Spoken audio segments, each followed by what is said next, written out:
Hindi makapagsalita si Elise. Takot at kaba ang nararamdaman niya habang nakatingin kay Lorenzo. Ramdam na rin niya ang pangangatog ng tuhod niya at konti na lang matutumba na siya. Hindi pa siya handa sabihin ang totoo kay Lorenzo. Ayaw niya madagdagan ang pagkamuhi ni Lorenzo sa kanya. Bigla tuloy siyang napaisip sa sinabi ni Jacob. Na-realize niyang tama si Jacob. Hindi niya kayang ilaglag ang ama niya kahit ang kanyang sarili kay Lorenzo. May tinatago ka bang sikreto sa amin?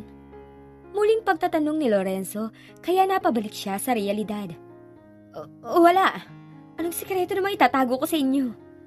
Kabadong turan ni Elise. Pero yun ang narinig ko habang nakikipag-usap ka kay Tita Flora. Bakit kayo makukulong ni Tita Flora? Curious na tanong ni Lorenzo. Agad nag-isip ng palusot si Elise kay Lorenzo. Napalunok pa si Elise ng laway habang hindi na mapakali ang kamay niyang nakatiklop sa laylayan ng kanyang damit. May pinagkakautangan kasi si Papa. Kailangan namin yung mabayaran. Hindi na kasi yung nabayaran simula nagkasakit si Papa. At kung hindi, baka pwede siyang makulong at madami kami. Napabuntong hininga na lamang si Lorenzo at pinagmasdan si Elise. Ganun ba? Kanino ba siya may utang? Pwede ko namang bayaran ang utang ng papa mo. Pati na rin ang pagpapagamot sa kanya. Suhestyon ni Lorenzo. Agad namang umiling si Elise sa sinabi ni Lorenzo. Hindi na kailangan. Yung perang kikitain ko dito sa pagpapanggap natin ang gagamitin ko para sa pagbayad ng utang ni Papa. Pati na rin sa pagpapagamot sa kanya. Sagot ni Elise. Nalulong kasi sa kasino ang ama ni Elise at nung nagkasakit ang ama nito, doon lang nila nalamang malaki pala ang utang ng ama niya sa iba't ibang tao. Kaya napilitang tumigil sa pag-aaral si Elise at magtrabaho na lamang. Bakit ka ba nandito? Pagtatanong ni Elise. At pilit na inaalis ang kaba sa kanyang dibdib. Hindi niya kasi napansin ang pagpasok ni Lorenzo sa kwarto niya. Pwede ba tayo mag-usap? Saad ni Lorenzo. Tungkol saan? Importante ba ang pag-usapan natin? Pwede man siguro natin pag-usapan bukas. Sambit ni Elise. I just want to say sorry. Masyado ako naging malupit sa iyo nito mga nakaraang araw. Ako ang humingi ng pabor na to kaya dapat pakisamahan kita, lalo na para kay Lola Cecilia. Paliwanag ni Lorenzo. Kung hindi mo kayang sabihin ngayon ang dahilan, ba't mo ako iniwan dati? Maghihintay ako o tatanggapin ko na lang. Kung ayaw mong sabihin, okay lang. Pasensya na sa lahat, Elise. Sa mga nasasabi ko at trato ko sa'yo. Mas lalong nakaramdam ng konsensya si Elise sa mga sinabi ni Lorenzo. Alam naman niya kasing walang ginawang masama o mali si Lorenzo para humingi ng tawa dito sa kanya. Gusto niyang maiyak sa harapan ni Lorenzo pero pinipigilan niya ang sarili niya. Pinipigilan niya ang sarili niyang lumuhod at humingi ng tawad dahil sa nagawa ng kanyang ama. You don't need to say sorry, Lorenzo. Wala kang kasalanan kaya sana ako yung patawarin mo.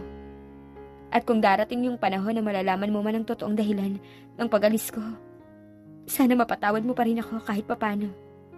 Sambit ni Elise.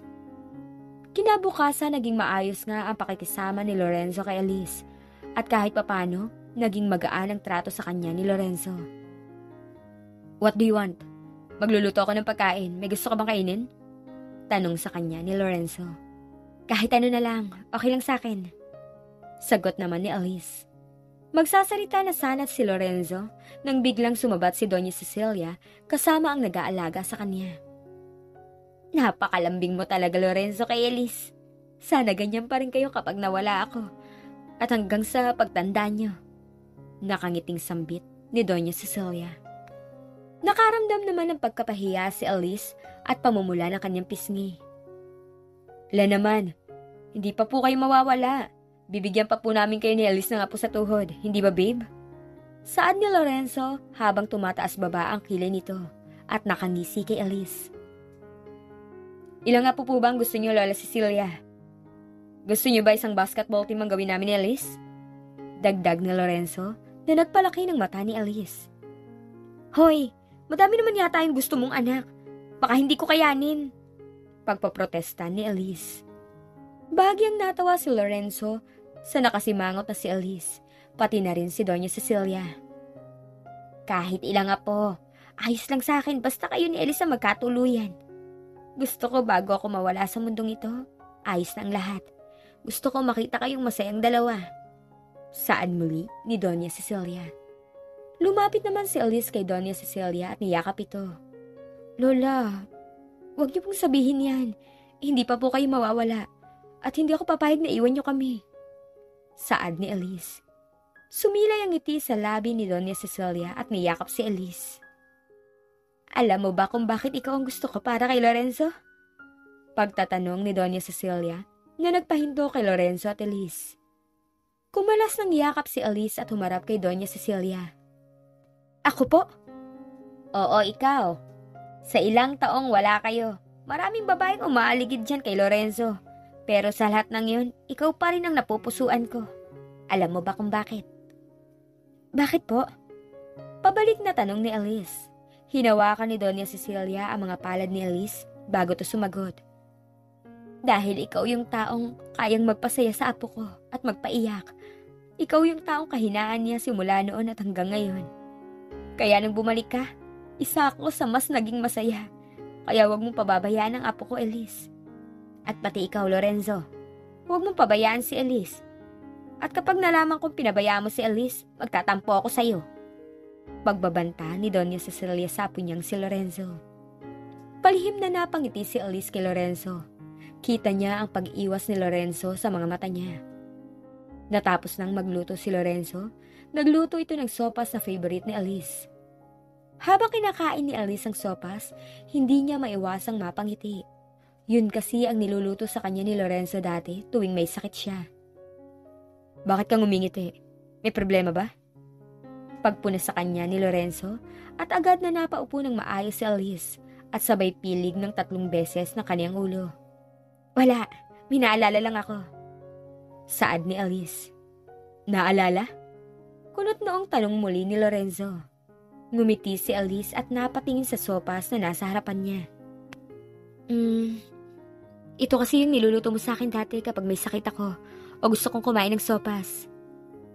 Hilig mo akong paglutuan. Dati, kaya masaya ako ngayon dahil natikman ko ulit ang luto mo, lalo na tong special sopas mo. Saad ni Elise at agad siyang napatingin kay Lorenzo. Seryoso ang mukha nito habang nakatingin ito sa kanya. Wag mo sana lagyan ng mali siya ha. Naalala ko lang yun. Yun lang. Mabilis na dagdag ni Elise. Natatakot kasi siya mawala na naman sa mood si Lorenzo sa kanya. Ayaw niya kasing magbago ulit ang pagtrato ni Lorenzo sa kanya dahil sa maling magagawa o masasabi niya lang.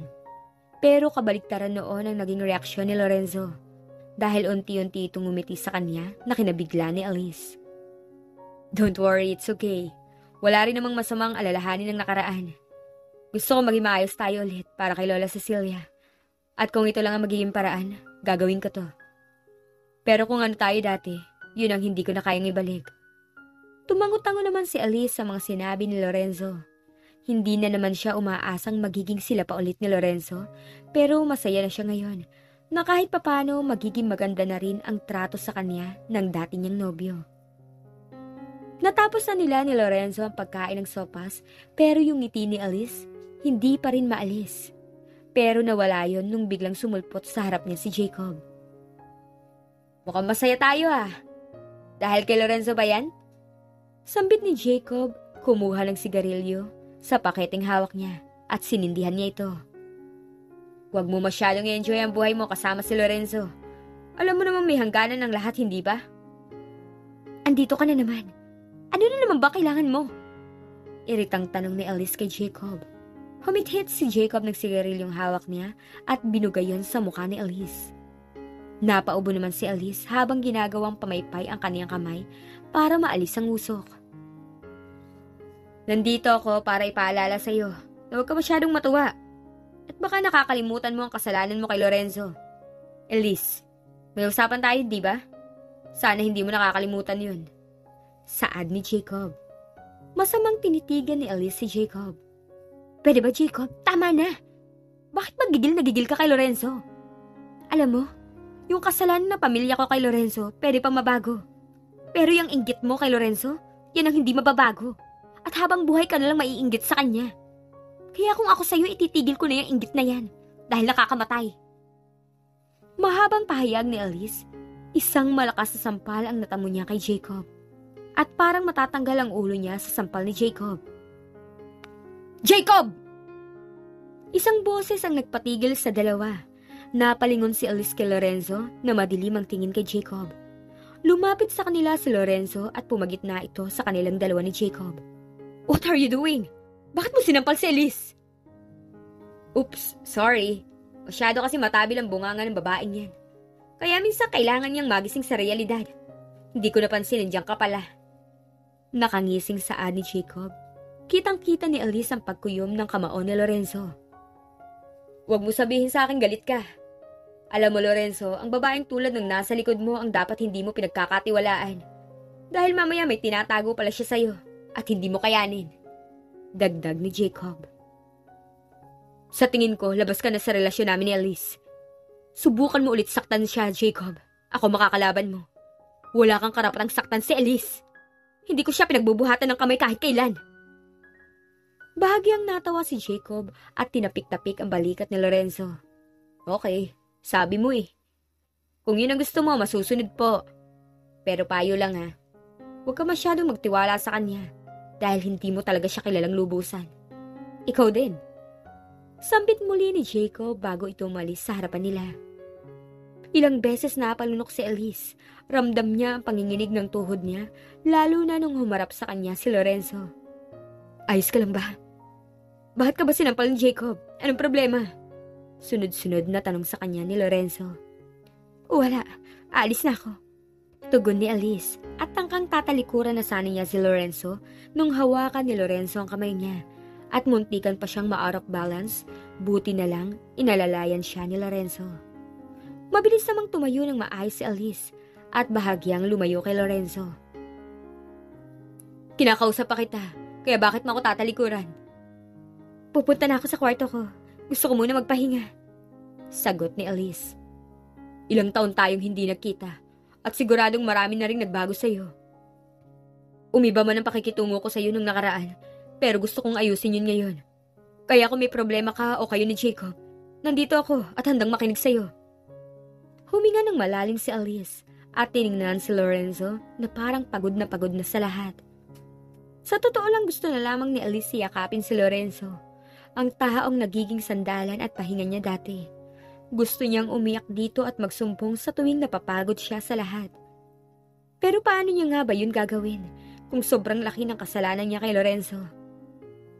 Hindi mo na kailangan yung gawin, Lorenzo. Kaya ko ng sarili ko. Huwag ka mag-alala sa akin. Wala nang tayo, kaya hindi mo na ako responsibilidad. Sorry, mauuna na ako. Subalit nagulat siya nang bigla siyang hilahin ni Lorenzo at ikulong sa bisig ng binata. Nanlaki pa ang mata ni Elise sa ginawa ni Lorenzo at sa mga sinabi nito. I know you're tired. Pwede ka magpahinga. Pwede mo akong gawing pahinga ngayon. Kahit ngayon lang, Elise. Hindi ko alam pero pakiramdam ko ang dami mong problemang dinadala. Kaya ngayon, kung gusto mo akong gawing sandalan o pahinga, nandito ako. Pwede mo yung gawin. Para kahit konti mabawasan ang dinadala mo. Sambit ni Lorenzo at unti-unting may namumuong luha sa mata ni Elise. Kahit gusto niya yung pigilan, hindi niya magawa. Iiyak mo lang ang lahat, Elise, para mawala ang bigat ng dinadala mo. Oo, siguro wala nang tayo. Pero kahit papano, pwede pa rin tayo maging magkaibigan. Unti-unting napahikbi si Elise at sinubsob niya ang mukha niya sa dibdib ni Lorenzo. Ito ang matagal niyang gustong gawin. Ang makapagpahinga sa bisig ni Lorenzo. Ramdam niya rin ang paghigpit ng yakap ni Lorenzo at kahit isa sa kanila walang nagsalita. At pinakinggan lamang ni Lorenzo ang pagiyak niya. Matagal na pala yung huling punta ko dito. Yun pa yung anniversary natin. Saad ni Elise habang pinapanood ang city lights. Parang bumalik sa kanya ang lahat ng alaala nung may sila pa dati. Gusto mo bang pumunta rin tayo sa park? Pwede tayong mamasyal dun bukas. Suhestyon naman ni Lorenzo. Nagningning ang mga mata ni Elise sabay tango ng 3 beses. Talaga? Sige ba? Miss ko na rin yung park na yon. Balita ko madami na raw binago dun. Pwede ba tayo dun pumunta bukas, please? Kahit saglit lang. At saka, pati na rin sa mga pinapasyalan natin dati dito sa poblasyon. Gusto ko kasing bago bumalik sa amin, napuntahan ko na lahat ng mga ginagalaan natin dito sa poblasyon. Bakit? Hindi ka na ba babalik? Iiwan mo na ba ulit ako? Hindi ka na ba magpapakita ulit sa akin? Pagtatanong ni Lorenzo kay Elise. Kung mamarapati na pwede ka pang makita ulit, gagawin ko na paulit-ulit, Lorenzo. At bakit hindi mo gawin? Wala namang pumipigil sa'yo. Pilit nang umiti si Elise kay Lorenzo at tumingin sa madilim na kalangitan. Madaming dahilan bakit kailangan kong lumayo. Para sa atin to. Para sa'yo na rin. Kasi kung mas pipilitin kong mapalapit sa'yo, alam ko mas masasaktan natin ang isa't isa. At masasaktan ka lang. Sambit ni Elise sa kanyang sarili, kahit gusto niya yung sabihin kay Lorenzo, hindi niya ginawa. Kinabukasan maagang nagising si Elise. Ngayon kasi ang araw ng paglilibot nila ni Lorenzo sa poblasyon. Ramdam niya ang excitement kahit hindi niya pa nakikita si Lorenzo. Para siyang bumalik sa pagkabata at kung paano sila nagda-date ni Lorenzo. Tumingin siya sa salamin. Nakalugay ang mahaba niyang buhok. Nakasuot siya ng light blue dress na bumagay sa kanyang maputing kulay. Nakarinig siya ng 3 beses na katok sa pintuan at mabilis siyang naglakad papunta doon upang pagbuksan si Lorenzo. Are you done? Pagtatanong sa kanya ni Lorenzo. Pero hindi yun agad sinagot ni Elise dahil una niyang tiningnan ang suot ni Lorenzo. Naka-blue polo shirt ito, nakakulay ng kanyang dress, at ang pang-ibaba naman niya ay khaki short. Mading pinaglapat ni Elise ang kanyang mga labi para pigilang mapangiti. Alam naman niyang naging coincidence lamang ang kulay ng kanilang mga suot ni Lorenzo, pero hindi niya pa rin maiwasang kiligin. Nagmukha kasing terno ang suot nila para sa paggala ngayon. Are you done checking at me? Agad na pabalik sa ulirat si Elise nung magsalita muli si Lorenzo. Ha? Lutang na tanong ni Elise at tumawa naman si Lorenzo. Tapos ka na bang titigan ako? Gwapo ba ako? Kulang na lang matunaw ako sa titig mo. Pabirong sambit ni Lorenzo. Wala rin akong magagawa kung mahuhulog ka ulit sa akin. Dagdag ni Lorenzo. Agad namang napakunot ang noon ni Elise sa sinabi ni Lorenzo. Kapal. Hindi naman itsura mo tiningnan ko kundi ang mga damit natin. Hanggang ngayon filengero ka pa rin. Sambit ni Elise habang umiiling-iling at hindi makapaniwala sa mga sinabi ni Lorenzo. Kita niya ang pagsimangot ni Lorenzo at palihim na lamang siyang natawa dahil ganitong-ganito ang Lorenzo na minahal niya noon. Nagpaalam na sila Lorenzo at Elise kay Doña Cecilia. Kita nilang parehas kung gaano kasaya si Doña Cecilia. Buti naman at nagpasya kayong lumibot dito sa poblasyon bago kayo umalis dito. Huwag kayong magpapagabi. Magpapaluto ako kay Sanya ng makakain natin. Bilin ni Doña Cecilia. Opo, Lola. Huwag po kayong magpagod. Masama yun sa katawan niyo. Kapag may kailangan po kayo, nandito naman sila Ate Sanya para mautusan niyo. Paalala naman ni Lorenzo. Nagmano na sila Lorenzo at Elise kay Doña Cecilia bago nila ito iwan sa kwarto ng matanda. Pagdating nila sa community park ng poblasyon, agad bumaba si Elise at tiningnan ang paligid. Marami nang nadagdag na pwedeng maging activities at palaruan sa community park. Mayroon ng swimming pool para sa mga athletes, pati na rin volleyball area at baseball area. Marami ding nadagdag na palaruan naman para sa mga bata tulad ng spring horse, tennis court, jungle gym, skating rink. Dumami rin ang mga pwedeng maging pagtambayan ng pumapasyal sa compark. Tulad ng dati ang compark ng poblasyon ang ginagawang dating place sa mga couple.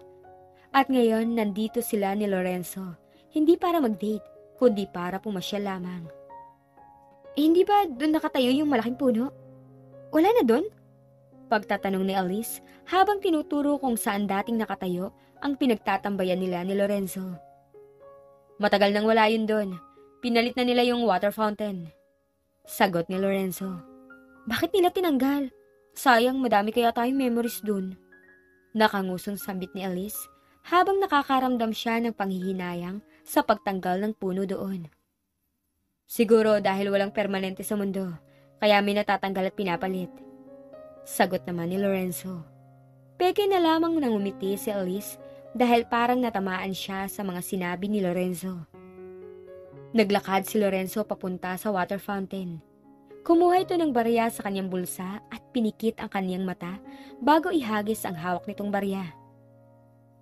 "Anong hiniling mo?" Pagtatanong ni Elise kay Lorenzo. Sumilay ang ngiti sa labi ni Lorenzo. "Simula nung itinayo ito, lagi ako humihiling dito kapag napunta ako dito." Sambit ni Lorenzo. "Na sana dumating ang panahon.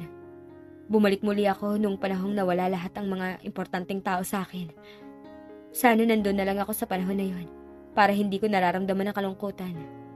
Saad ni Lorenzo habang nakatingin sa mga baryang nasa water fountain. Pagtapos nilang maghagis ng barya sa water fountain, napagdesisyonan nilang magrenta ng tandem bike. Si Lorenzo ang nasa unahan at si Elise naman ang nakaupo sa hulihan. Nilibot nila ang buong community park. Huminto rin sila sa mga swing at nagduyan-duyan silang dalawa. Sinubukan rin nila ang siso. Kahit pinagmamasdan sila ng ibang tao nung mga oras na yon, parang wala silang pake sa paligid. "Dahan-dahan lang, Lorenzo!" Sigaw na may paghalakhak na sambit ni Elise nung iduyan ng malakas ni Lorenzo ang swing. Napakapit ng mahigpit si Elise sa chain ng swing at pinikit niya ang mga mata. Natatakot kasi siyang baka mahulog siya. Pero imbis na hinaan ni Lorenzo, mas lalo niya itong nilakasan. Kaya puro pagtili ang ginawa ni Elise at pagtawa naman si Lorenzo. "Nakakainis ka! Papatay mo ba ako?" Bulyaw ni Elise pagkababa niya sa duyan. "Hindi ah!" Natatawang sagot ni Lorenzo. "Kita mo namang naglalaro tayo." "Laro ba yung tawag mo doon? Kulang na lang ipalipad mo ako sa langit." "At least sa langit ka mapupunta. Hayaan mo kapag nangyari yon, sasamahan kita." Banat ni Lorenzo kay Elise. "Talagang sasamahan mo ako?" "Oo, sasamahan kita sa gate. Ihatid lang kita. Baka iniisip mo hanggang loob eh." Dagdag ni Lorenzo at nagpabusangot sa mukha ni Elise. "Gutom na ako, bili tayo ng street foods."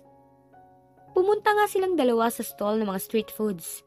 Si Lorenzo ang nagbayad ng mga binili nila at umupo sila sa bench. Habang nakain si Elise, biglang nagsalita si Lorenzo. "Elise." Tugon ni Elise, sabay sulyap kay Lorenzo at kinagat ang fishball na nasa steak. "Naalala mo ba yung huling pinag-usapan natin dito? Yung huling punta natin dito sa park?" Kumunot ang noo ni Elise habang inaalala yung sinasabi ni Lorenzo. Wala na kasi siyang matandaan at matagal na yon, kaya hindi niya na ito maalala. "Tulad ng ano?" Pagtatanong ni Elise. "Na hindi mo ako iiwan. Pero you failed. Dahil iniwan mo ako at nawala ka." Tumawa si Lorenzo at tumingin sa mata ni Elise. At kitang-kita ni Elise ang pighating dumaloy sa mata ni Lorenzo. "Pero, pwede ba nating ulitin yun? Alam kong hindi na natin mababalik ang nakaraan. Alam kong pagpapanggap lang din ang ginagawa natin ngayon. Pero pwede ka bang mangako ulit? O gawin mo na lang, huwag ka na mangako. Pwede bang, huwag ka na ulit lumayo? Huwag ka na ulit umalis sa tabi ko." Pakiusap ni Lorenzo. Hinawakan ni Lorenzo ang isang kamay niya. "Please, Elise. Stay with me." Kinagat ni Elise ang kanyang labi, lalo na nung makitang may pumapatak na luha sa mata ni Lorenzo. Binaba ni Elise ang kinakain niya at pinahid ang luha ni Lorenzo. Habang tumatakbo sa utak ni Elise, wala namang masama sigurong manatili sa tabi ni Lorenzo. Wala naman sigurong masamang labanan ng hadlang at ipagpatuloy ang pagmamahala nila. Hindi rin naman maipagkakailang hanggang ngayon ay mahal pa rin niya si Lorenzo. At sa huling pagkakataon, biglang tinungo ng 3 beses ni Elise ang ulo niya at pumapayag sa gusto ni Lorenzo. "Hindi na ako aalis, Lorenzo. Mananatili na ako sa tabi mo kahit anong mangyari." Saad ni Elise at sinantabi niya muna ang kaniyang magulang at si Jacob. Pagkatapos nilang gumala sa San Poblacion at kumain, dumaan naman sila sa flower shop. Hinawakan ni Lorenzo ang kamay niya nang pumasok sila sa flower shop. "Bibilhan mo ba si Lola Cecilia ng bulaklak?" Pagtatanong ni Elise at umiling-iling si Lorenzo. "Hindi, para to kina Mami at Daddy. For sure, namiss ka rin nila dahil matagal mo na silang hindi nadalaw." Sagot ni Lorenzo. Parang nabuhusan ng malamig na tubig si Elise. Nawala yung ngiti sa labi niya at ang sayang nararamdaman niya kanina ay napalitan ng konsensya. Habang nasa biyahe sila, madaming kwentong sinasabi si Lorenzo, habang si Elise ay tahimik lang. Marami kasing tumatakbo sa utak niya. Kung tama bang pumayag siya sa gusto ni Lorenzo o hindi. Kung tama bang manatili siya o lumayo na lang. Kung tama bang ilihim niya na lang ang totoong pumatay sa magulang ni Lorenzo. Ma'am, Dad, alam ko matutuwa kayo dahil dinalaw na kayo ni Elise. Pasensya na po kung ngayon lang ako nakadalaw. Naging busy kasi ako sa negosyo natin. Sana masaya kayo sa akin, lalo po ngayon. Saad ni Lorenzo sa puntod ng kanyang magulang. Malungkot lang tiningnan ni Elise ang puntod ng magulang ni Lorenzo. Konsensya ang dumadaloy ngayon sa kanyang buong katawan. Hindi pa rin po ako tumitigil sa paghahanap sa taong may sala sa inyo. Huwag po kayo mag-alala. Hindi ako mananahimik sa pagkawala nyo. Dagdag ni Lorenzo na mas lalong nagpakaba kay Elise. Mas lalong tumahimik si Elise nung makauwi sila ni Lorenzo sa mansyon ng mga Suarez. Pagkatapos ng isang linggo, umuwi na muli si Elise sa bahay nila at binigyan siya ni Lorenzo ng syeke kung saan nakasulat ang perang makukuha ni Elise mula kay Lorenzo. Pagkapasok niya sa bahay nila, ang masamang tingin ng ina niya ang bumungad sa kanya. Ano bang pumasok sa utak mo at pumunta ka sa mga Suarez na yon? Hindi ka ba nag-iisip sa ginawa mo? Pwedeng makulong ang tatay mo at kahit tayo. Ma, gusto ko po munang magpahinga. Okay lang po ba na bukas na natin ito pag-usapan? Pakiusap ni Elise pero hindi siya tinigilan ng kanyang ina. Huwag mo akong talikuran, Elise. Paano kapag nalaman ng mga Suarez na yon? Ang ama mo ang nagkabit ng pasabog sa magulang ni Lorenzo. Anong gagawin mo Magpasalamat na lang tayo kay Jacob. Tinulungan niya pa tayo. Dahil kung hindi, baka matagal nang nabulok sa bilanggo ng ama mo. Dapat bang ipagpasalamat yun, Ma? Para na rin naging kriminal tayo. Pilit nating tinatago ang kasalanan ni Papa. Pero hindi ba kayo nakakaramdam ng konsensya? Kahit konti lang. Kasi ako sa araw-araw na pamumuhay ko sa mundong to, puro konsensya na lang ang nararamdaman ko. At anong gusto mong gawin natin Ipakulong ang papa mo? Sa tingin mo ba mababago ang tingin sa'yo ni Lorenzo? Hindi!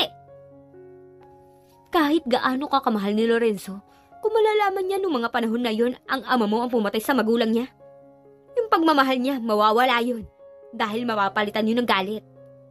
Kaya huwag kang umasta dyan na mali ang desisyon namin dahil para sa'yo rin to. Subalit biglang tumahimik ang bahay nila Elise nung magsalita si Lorenzo sa likuran ni Elise. Anong sabi niyo? Totoo bang narinig ko? Si Tito Manuel ang may kasalanan sa pagkamatay ng magulang ko? Sunod-sunod na tanong ni Lorenzo. Agad na lumingon si Elise kay Lorenzo at kita niya ang galit at gulat sa mga mata ng binata. Nanginginig na lumapit si Elise kay Lorenzo.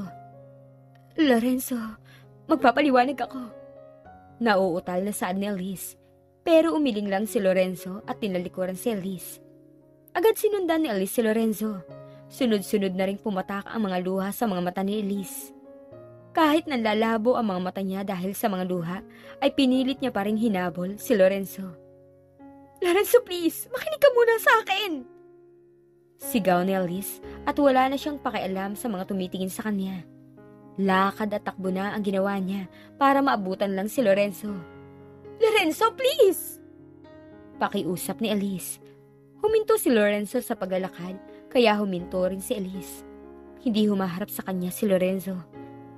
Nilagay pa ni Lorenzo ang mga kamay nito sa balakang niya, sabay tingala ng kanyang ulo. Lorenzo! Tawag muli ni Elise. Humarap sa kanya si Lorenzo. Ano ba naman yan, Eliso? Ginawa mo akong bobo. Ginawa mo kaming hangal. May alam ka pala at lahat. Pero tinago mo lang.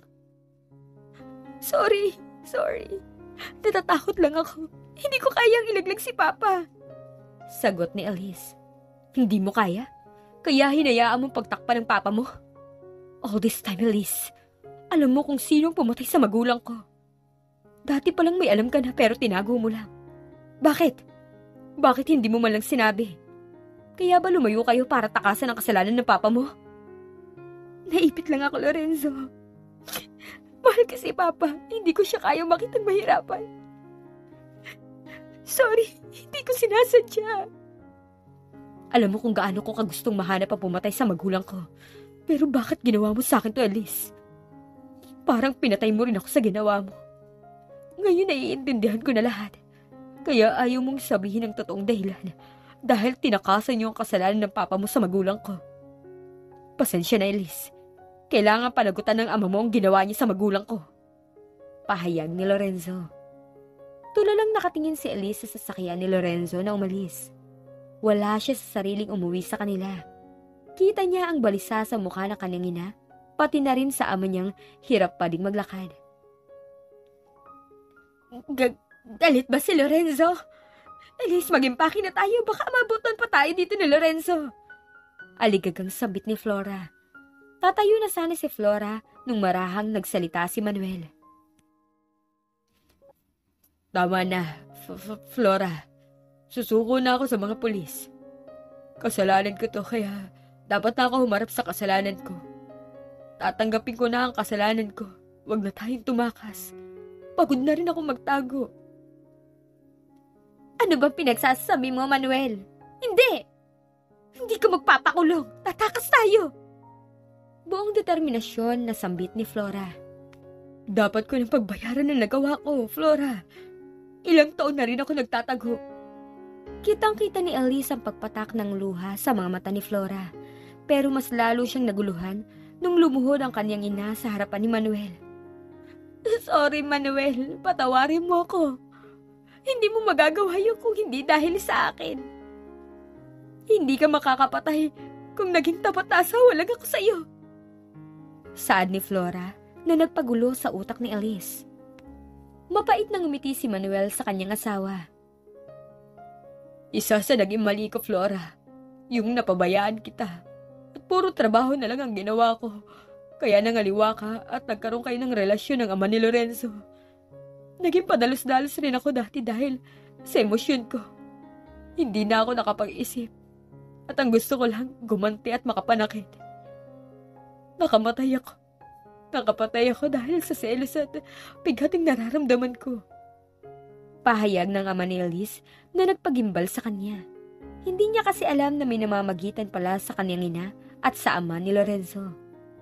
At ngayong alam niya na ang totoong dahilan bakit yun ginawa ng kanyang ama. Tumingin naman sa kanya ang ama niya at kahit nahihirapang lumapit sa kanya ito. Patawarin mo kami, Elise. Naipit ka dahil sa amin ang mama mo.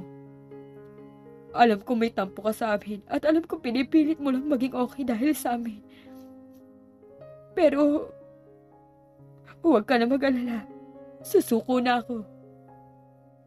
Pero Papa, hindi pa po maganda kalagayan niyo. Sagot ni Elise at umiling-iling lang ang ama nito sabay pahid sa kanyang luha. Ayos lang. Handa na ako sumuko. Huwag kang mag-alala. Kakausapin ko si Lorenzo. Hihingi ako ng tawad sa kanya. Gagawin ko lahat para mapatawad niya ako. Turan ni Manuel. Sorry pa. Sorry po talaga. Paghingi ng tawad ni Elise at umiling lamang si Manuel. Wala kang kasalanan. Hindi mo kasalanan ang kasalanan namin ng mama mo. Kami ang dapat ang humingi ng sorry sa'yo. Huwag kayong mag-alala. Gagawa ko ng paraan para hindi kayo madamay. Magpapatulong ako kay Jacob. Sambit ni Lorenzo na nagpakunot ng noo kay Elise. Bakit kay Jacob? Pagtatakang tanong ni Elise. Mabait na bata si Jacob. Siya ang tumulong sa akin noon, Elise. Mukha siyang may masamang ugali pero sa totoo lang, mabait na tao ang batang yun. Pero lagi niya ako tinatakot at kahit dati. Pero hindi niya ginawa. Dahil ayaw ni Jacob maging masaya ka sa mata ni Lorenzo. Ayaw niyang magkaroon ng sobrang galit sa iyo si Lorenzo. At yun lang ang tanging paraan na nagawa niya. Nakulong nga ang ama ni Elise dahil kusa na rin itong sumuko sa mga pulis. Magdadalawang taon na ring nasa kulungan ang ama nito at lagi siyang dumadalaw sa kanyang ama. Kumusta ang pagtatrabaho mo? Ang pag-aaral ng kapatid mo, kumusta? Pagtatanong ni Manuel sa kanya. Ayos lang po, Papa, ang trabaho ko. Si Marcos naman lagi nasasali sa mga Dean's Lister. Matalinong bata si Marcus. Sagot ni Elise habang inaasikaso ang pagkain ng kaniyang ama. Iniinom niya po ba yung mga gamot niyo? Oo anak. Kita mo mas lumalakas na rin ako ngayon. Buti na lang at nakakatulong rin ang mga gawain ko dito sa loob. Akala ko dati sobrang nakakatakot kapag nasa loob ka ng kulungan. Hindi pala. Isa na rin ako sa mga leader kapag may Bible study dito sa loob. Pagkakwento ng ama niya, napangiti na lamang si Elise. Kita niya ang saya sa mga mata ng kaniyang ama, pati na rin sa pagsasalita. Kung matagal na ako sumuko, di sana matagal ko nang pinagbabayaran ng mga kasalanan ko. Masyado na ako naging huli dahil mas pinili ko magtago at takasan ang kasalanan ko. Bumuntong hininga naman si Elise at hinawakan niya ang mga kamay ng kaniyang ama. Pa, okay na po. Huwag niyo na pong isipin ang nakaraan. Peking ngumiti ang ama ni Elise at malungkot niyang tinitigan ang kaniyang anak. Kayo ni Lorenzo, kumusta na kayo? Nakapag-usap na ba kayo? Napahinto si Elise sa ginagawa niya. Pagkatapos pala nung malaman ni Lorenzo ang katotohanan, hindi na ulit sila nagkita o nag-usap pa. Naiintindihan niya ang galit ng binata sa kanya at alam niyang walang kapatawaran ang nagawa niya. Gayunpaman, hindi naman siya nauubusan ng pag-asa na isang araw, mapapatawad na rin siya ni Lorenzo. Hindi pa po, Papa. Siguro sobrang galit siya sa akin dahil sa nalaman niya. Pero sana po isang araw bigla siyang lumitaw sa harapan ko. At sana napatawad niya ako. Malungkot na pahayag ni Elise. Natapos ang pagdalaw ni Elise sa kanyang ama, kaya napagdesisyon na niyang umuwi. Subalit napahinto siya nung makita niya sa hindi kalayuan si Jacob na nakasandal sa sasakyan at mukhang hinihintay siya. Ano ginagawa mo dito? Ngumisi si Jacob sabay tapon sa sigarilyong hawak niya. Long time no see. Tagal din nating hindi nagkita. Saad ni Jacob. Tumaas ang kilay ni Elise at tumirap. Kung nandito ka lang para manginis, makakalis ka na. Marami pa akong gagawin. Saad ni Elise. At iiwanan na sana niya si Jacob nung magsalita muli ang binata. Bumalik na si Lorenzo. Wala ka bang balak makita siya? Niyayaya ka ni Lola Cecilia na pumunta sa poblasyon para umattend sa birthday party niya. Akalain mo yun. Yung 1 month na sinabi ng doktor, tumagal din ng 2 years. Kaya magtatampo si Lola kung hindi ka pupunta. Paalala ni Jacob. Huminga naman ng malalim si Elise at tiningnan si Jacob. Hindi ako pupunta, busy ako. Saka isa pa, dati pinipilit mo akong lumayo kay Lorenzo. Tapos ngayon, gusto mong magpakita ulit ako sa kanya? Anong trip na naman bang gusto mo? Humagalpak si Jacob sabay iling kay Elise. Siguro sobrang sama ako sa iyo dati no. Mukha ba akong kontrabida sa buhay niyo? Hays! Nung nalaman ko kung sinong pumatay sa magulang ni Lorenzo, inisip ko na pwede kitang gamitin para saktan siya. Pero nung nakita ko kung paano siya masaktan nung umalis ka, naisip ko tama lang ang ginawa ko. Dahil kapag nalaman niya ang totoo, mas masasaktan siya. Oo, may inggit ako sa pinsan ko, pero hindi ako ganun kasama, Elise. May puso rin ako. Paliwanag ni Jacob. Isa ako sa humaharang na malaman ni Lorenzo ang totoong pumatay sa magulang niya, lalo na nung panahon na umalis kayo. I hate him so much, pero kahit ganun, para ko na rin siya kapatid eh. Gusto ko siyang protektahan sa rason na mas masasaktan siya ng sobra. Ilang oras na nakatingin si Elise sa kisame ng kanyang kwarto habang pinag-iisipan ang sinabi ni Jacob. Hindi pa siya handa makipagkita kay Doña Cecilia, pati na rin kay Lorenzo. Natatakot siya na baka kapag nakita siya ni Lorenzo, ay magalit lang sa kanya ito. Napatingin si Elise sa kanyang ina na biglang pumasok sa kanyang kwarto. May kailangan po ba kayo, Mama? Wala naman. Gusto lang kita makausap. Tungkol saan po? Sa inyo ni Lorenzo. Pumunta dito si Jacob kanina at namaalam siya. Gusto ka daw niya isama next week sa San Poblacion para umattend sa birthday party ni Doña Cecilia. Pupunta ka ba? Napaupo si Elise sa higaan niya at nagkibit balikan. Baka hindi na po. Ayoko masirang birthday party ni Lola Cecilia dahil sa akin. Pumunta ka na. Huwag mo nang pigilan yung sarili mo. Anak, malaki ang kasalanan namin sa'yo. Dinamay namin kayo ni Lorenzo sa gulo namin. Huwag mo dagdagan ang bigat dyan sa dibdib mo. Hayaan mo namang sumaya ka at mapatawad ang sarili mo. Kaya wag ka na magdalawang isip. Pumunta ka na sa birthday party ni Doña Cecilia at kausapin mo si Lorenzo. Sana magkaayos na kayo. Sambit ng ina nito. Pumayag na nga si Elise sa imbitasyon ni Jacob. Madaming bisita sa birthday party ni Doña Cecilia. Pero iisang tao lang ang hinahanap ng mata niya, kundi si Lorenzo. Gusto niya humingi ng sorry dito at tatanggapin niya kung ano ang magiging desisyon nito.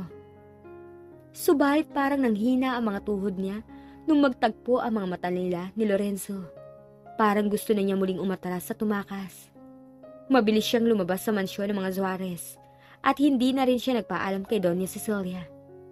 Pero napahinto siya nung magsalita si Lorenzo. Saan ka pupunta? Dahan-dahang humarap si Elise kay Lorenzo. Alis ka? Natatakot ka bang makita ko? Seryosong tanong ni Lorenzo. Napalunok naman si Elise at kinagat ang ibabang labi niya. Kung aalis ka, tatakasan mo ako, pwes hindi na ako papayag. Tama na ang ilang taon ni Liz. Pagod na ako mangulila sa'yo. Turan ni Lorenzo. Ha? Anong sabi mo?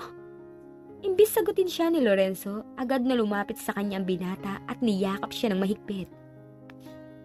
Tama na tong pag-iiwasan na ginagawa natin, pati pagtakas. Nakakapagod na, Elise. Gusto ko na umuwi. Sa pahinga ko. Gusto ko na magpahinga sa comfort place ko. Gusto ko nang bumalik sa'yo. Turan ni Lorenzo, unti-unting pumatak ang mga luha ni Elise at napahigpit ang yakap kay Lorenzo. Huwag mo na akong iwan, Elise. Kung ano man ang nangyari sa nakaraan natin, pwede bang ibaon na natin yung salibot at umusad na lamang tayo? Saad ni Lorenzo. Muli ngang nagkapatawaran sila Lorenzo at Elise. Inayos na rin nila ang relasyon nila. Babe, ba't mas pinili mong patawarin ako kahit alam mong malaki ang kasalanan ko? Pagtatanong ni Elise. Nung pumunta ako sa Spain, sobrang galit ako sa iyo nun. Yung galit ko dati, mas nadagdagan pa. Pero alam mo, habang tumatagal, nawawala yung galit ko dahil pangungulila yung pumapalit. Ganun pala kapag mahal mo. Handa mo siyang patawarin, hindi man sobrang mabilis pero dahan-dahan mo siyang mapapatawad. Sa tingin ko, ito rin ang gusto ng magulang ko. Naipit lang tayo sa gulo ng magulang natin. Wala naman sigurong masama kung isipin natin ang relasyon natin, hindi ba? Ngumiti si Elise at pinahid ang mga luha sa kanyang mga mata. Salamat, Lorenzo. Salamat dahil napatawad mo na kami ng pamilya ko. Salamat talaga sa lahat. Pinahid ni Lorenzo ang mga luha sa mga mata ni Elise. Handa kitang patawarin ng paulit-ulit, Elise. Dahil mahal na mahal kita. Hindi ko rin kaya mawala ka sa akin. Ikaw ang taong sobrang minahal ko. Kaya sana wag mo na akong iwan. Dahil ayoko na malayo sa'yo. Sabi nga nila, sobrang mahirap magpatawad, lalo na sa mga taong sobrang pinagkakatiwalaan mo. Pero minsan, pagpapatawad din ang maghihilom sa sugat na nararamdaman mo sa nakaraan. Hindi naman ito dinadaan sa mabilis na paraan, dahil ang pagpapatawad ay lagi may proseso. At dito na po nagtatapos ang inspirational love story ni Lorenzo at Elise. Tama nga sila. Hindi mahirap ang ibigay ang pagpapatawad, lalo na sa taong mahal mo. Kaya gaya ng pong may kapal, napapatawad niya tayo ng mabilisan. Napapatawad niya tayo kahit gaano mang kalalim ng kasalanan ang nagawa natin. Dahil nga sa pagmamahal na meron siya. Sa istoryang ito, masasabi nating hindi dapat tayo humusga ng isang tao. Gaya na lamang ni Jacob. Mukhang naging masama siya sa mga tagapakinig natin. Mula una, pero sa huli, saka natin nalalaman ang tunay na kahulugan ng mga pinaggagawa niya o mga plano niya na para pala sa ikabubuti ng lahat. Nahusgahan man sa una, pero sa huli, naging maganda naman ang karakter niya sa istoryang ito. Kaya para sa ating mga listeners, huwag dapat tayong humusga ng isang tao base sa mga pagtrato nila sa atin o base sa nakikita lang natin dahil hindi natin alam ang totoong istorya ng buhay nila o mga pinagdadaanan nila. Sa pagmamahal naman dapat ibigay natin ng buong puso ang pagmamahal sa isang tao.